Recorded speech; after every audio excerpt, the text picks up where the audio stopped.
Hey, what's going on? Jens here. What is the easiest way to improve the image quality of your macro images?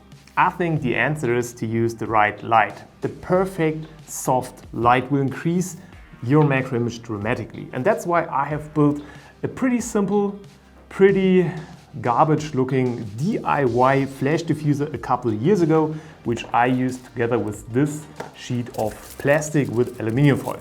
This actually works pretty good. But what if there's still a lot of room for improvement? That's why I have bought the professional version, the so-called Pope Shield. This comes with 3 different diffusers and a so-called Pope Shield roof. So in this video we're gonna find out if the simple DIY version will be the perfect solution for you, or if you should invest a little money for the professional kit. Okay, I have mounted the first flash diffuser to my macro lens, which was actually pretty simple because the threads are printed pretty well. So you can easily screw and unscrew the diffusers. I have also added the Pope Shield roof, which I'm totally amazed of, because this got some pretty incredible advantages, but we're gonna have a look on this tool a little later. So I went into the garden just shooting some flowers to get a feeling how soft the light will actually be. And then we're gonna do a side-by-side comparison inside the studio with the cheap DIY diffuser and the professional one to see if this is actually worth the money. Normally when I shoot macro, I try to avoid direct sunlight. So I use a hand to create a shadow area when I want to take an image of an insect, for example, because just the sunlight creates those hard shadows and I do not like it. But when I used the Pro version with a rooftop, things were a little different. Even at bright, hard sunlight, the images looked pretty soft. I think the reason is because the light coming from the diffuser is so strong that the impact of the sunlight will be totally reduced. The reason for this is probably the rooftop, which extremely boosts the power of your flash. But I think almost every DIY flash diffuser will do a good job. So where's actually the big difference between this diffuser and the cheap one? Therefore, we're going to do a side-by-side comparison, and therefore I brought some objects for macro: a dried mushroom, a baseball, a hornet, which lives for about 3 years in my freezer, and a small flower, which we've already seen from the images I took in the garden. I think the images of the baseball were pretty okay, but this is actually not very difficult to photograph, so the images will look okay, but nothing too fancy. The mushroom actually looked pretty cool. The light is soft, but also, nothing to become too excited.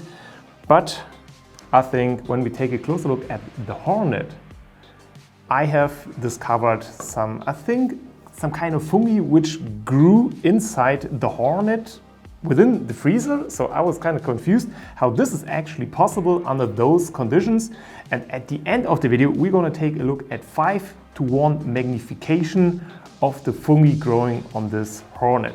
But let's move on with a side-by-side comparison. I think the biggest difference when we take a closer look on those two setups are when we take a closer look on the insect image and the flower image.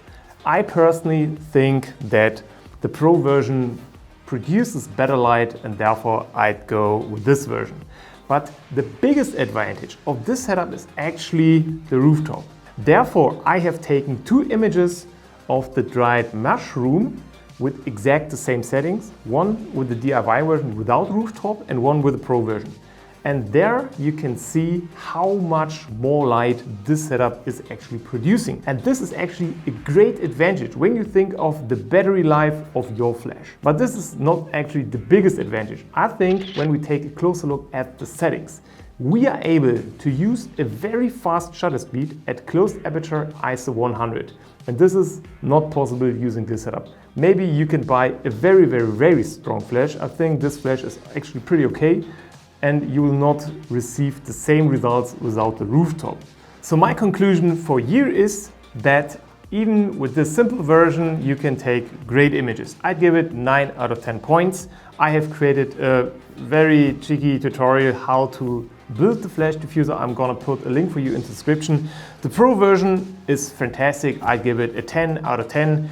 but only because of the rooftop. So maybe you should just invest some years in the rooftop or build your own rooftop and create your own DIY flash diffuser, and you can, even with a weak flash, create amazing macro images. And now let's take a microscopic look at the Hornet with a fungi inside.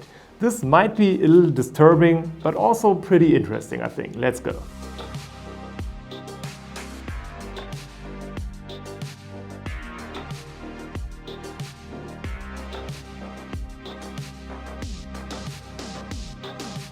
What do you say? Was that gross or interesting? I mean, that's nature. I really like images like this, or surprises like this. I think I just wanted to have an image of the compound eye, and I have discovered this gross fungi. I don't know. If you know what is actually going on the Hornet, please leave a comment below and tell us. I have no idea what actually happened there within the freezer. As mentioned, I have put links for you in the description where you can buy the Pro version and the rooftop, and the tutorial how you can build a pretty simple DIY.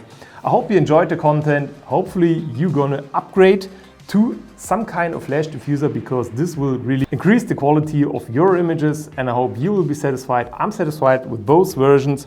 There's just one thing which I do not really like about this version, and that is there's nothing where I could mount my Raynox DCR250, but hey, that's okay. When I want to go into micro, I have to use a 2 or 5x magnification lens, and the Raynox will be used when I use the simple old DIY version. Thanks for watching, have a good day, and hopefully see you on the next.